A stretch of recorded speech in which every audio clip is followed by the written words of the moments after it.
I've had many customers running both the 300 series and the 500 series latex experience some difficulties running paper.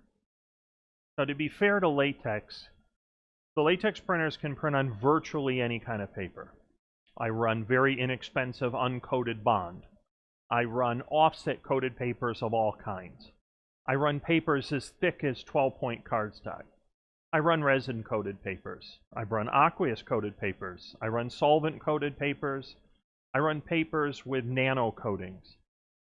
There's not many types of paper that cannot go through a Gen 3 latex printer. So we are printing on this exceedingly wide selection of papers. And almost all of those papers will work. There's a few exceptions you might run into with unique types of coatings where the coating is not very compatible with latex. But for the most part, you can get all of those papers to work. The question is, at what speed, with how much ink, and at what temperature? That's very critical to understanding how paper is going to be successful through a latex printer. What I have here is an example of some issues that we encountered recently with a media. Now, this particular media is the SIL 3686 Trisol. And if you look here, right in the middle, right there, and a little bit going forward, you have little scratches. Now, I watched the print very carefully, and I know those scratches did not come from the print zone. This was printed on a 500 series, and I know that the print zone did not cause it because I'm watching the print zone, and I have the proofing light on. Everything is perfect.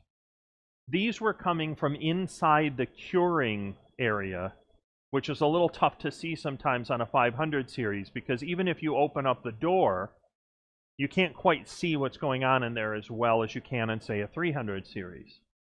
But it looked to me, based on what I could see, that the media is coming up in the center and it is rubbing inside the curing tunnel. The way I solved this is I lowered the temperature. The temperature was set from a certified download just a little too warm. Now, if you put it on a take-up reel for this particular media, the take-up reel pulled the media a little flatter and this didn't occur. So it only occurred when you were printing back towards the pinch rollers, and then if the media comes out the front, the very first part of the print was having the little scratches. As the print went forward, as the weight of the material held it down, the scratches weren't there. But if you were to load a brand new roll in and send a job over, you would conclude that there's something wrong with the preset. And for what you would be doing, the answer would be there was. It was a little too warm, with potentially a little too much ink, and that combination of heat and ink, or in a sense the water, which is the delivery system for the ink, causes it to come up just a little bit too much.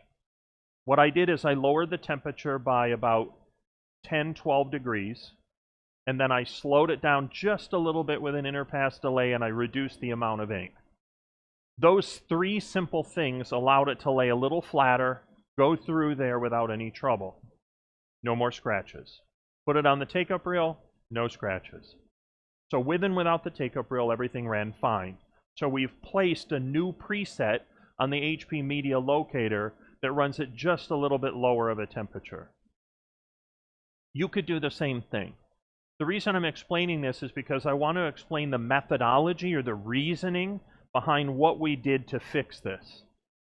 Almost all paper-related, let's call them disappointments, are because you're running too fast, with too much heat, with too much ink.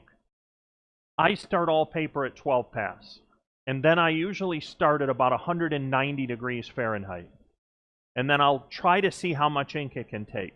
The thicker the paper, the less it's going to be conductive, and you may need some more heat. The good news is, the thicker the paper, usually it can take a little more heat. If you have too much heat and too much temperature, or excuse me, too much heat and too much ink, what I usually find is right in the center of the paper, it will tend to come up a little bit. You'll have a little pocket, and that pocket will cause the edge of the front of the carriage to scrape against it, and you'll get this little bit of carriage kind of scrape, and it will ruin the print. The solution to that is always to lower the temperature and then reduce the amount of ink. If you reduce the amount of ink too much, then your print looks underwhelming.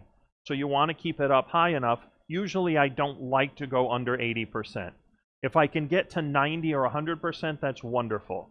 I will take a slightly slower print with a little interpass delay with a controlled lower temperature at 100% over one at 80% that's a little faster because I really want the quality on the paper. But those are judgments.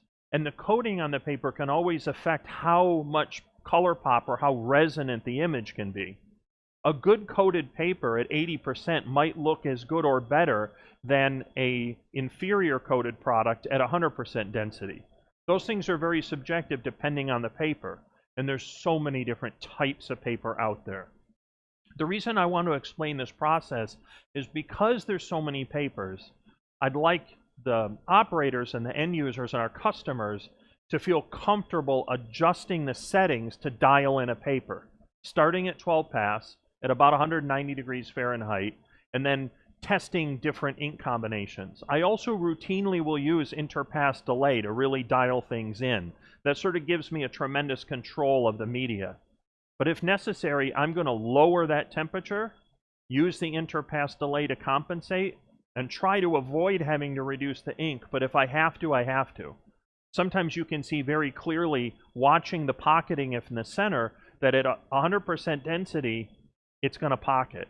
And you can't bring the temperature low enough to stop it. But the minute you go to 90, it stops. Because you have just a little less water, and that combination of heat and water is more ideal, and the paper prints perfectly. I'm going to make a series of videos on paper, but what I've addressed here is I really think the core understanding of how to control paper, it applies to the 300 series and it applies to the 500 series. First, you have to get control of your temperature. You have to consider how much ink can the paper take at that temperature, and I always start at 12 pass to establish the slowest I'm willing to go. There are some papers where I will go to 16 pass if necessary. And there's other papers where I can run as fast as 6 pass because the coating on it is so good that it prevents the paper from buckling or cockling, even if you put some heat on it and even if you put some ink on it. Papers are very different. There's a lot of papers out there. So be aware of these principles because they will apply especially with a lot of offset type papers, and they'll allow you to be a lot more successful on a variety of papers, including a lot of very inexpensive offset papers.